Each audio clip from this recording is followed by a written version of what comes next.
popular book written in recent times by a well-known theologian called Chosen But Free. And it presents the reality of calling of God as really an unacceptable doctrine. He says it makes God into a dictator with power that crushes our freedom and drags us into His kingdom. Is that how you felt when you were saved? I don't think so. I think you couldn't get there quick enough. I don't think you now feel like the worst thing that ever happened to you was your salvation. And why in the world did God drag you kicking and screaming into this? That's completely an alien idea. You're so grateful every day of your life for the salvation that God gave you. That kind of thinking is not biblical, not true, and not a fair representation of what the Bible teaches. No one is ever saved against their will. No one. You weren't saved against your will. I wasn't saved against my will. No one has ever been saved against his will. Anyone who has been saved has willed to be saved. Anyone who has repented and believed the gospel has willed to repent and believe the gospel. In fact, anyone who's been saved has had such a compelling, powerful desire to be saved that they literally push their way into the kingdom, Jesus said. They're compelled to this. They come with tears. They come pounding on the chest. God, be merciful to me, a sinner. They're willing.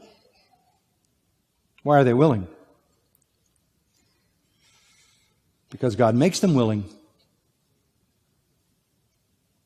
Psalm 110:3. Your people will volunteer freely in the day of your power. Your people will volunteer freely in the day of your power. When the Lord lets out the call, come forth, and life surges in to your dead soul, that life activates your will. That life produces repentance. That life produces faith. And you come not kicking and screaming, but you come weeping with joy. So the question is, how does the sinner become willing? No sinner has what it takes to be willing.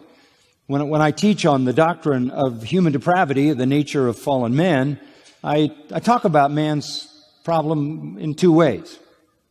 He is unable to be saved on his own and unwilling to be saved. Okay?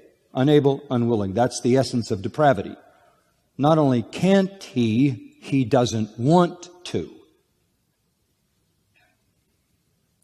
That's Romans 3. No man seeks after God. There's none righteous, no, not one. Ephesians 2. Dead in trespasses and sin, walking according to the course of this world, according to the prince of the power of the air, the spirit that works in the children of disobedience. Romans 5:6. Helpless is the word used. Helpless, hopeless. Can't understand the things of God. They're foolishness to him, as we saw in 1 Corinthians 1 and 2. 2 Corinthians 4. Blinded by Satan, the god of this world, who has blinded their minds. No sinner left to himself is either willing or able to come to God. Corruption is too profound, too far-reaching, too comprehensive. God must come then in His sovereign power and summon us to believe.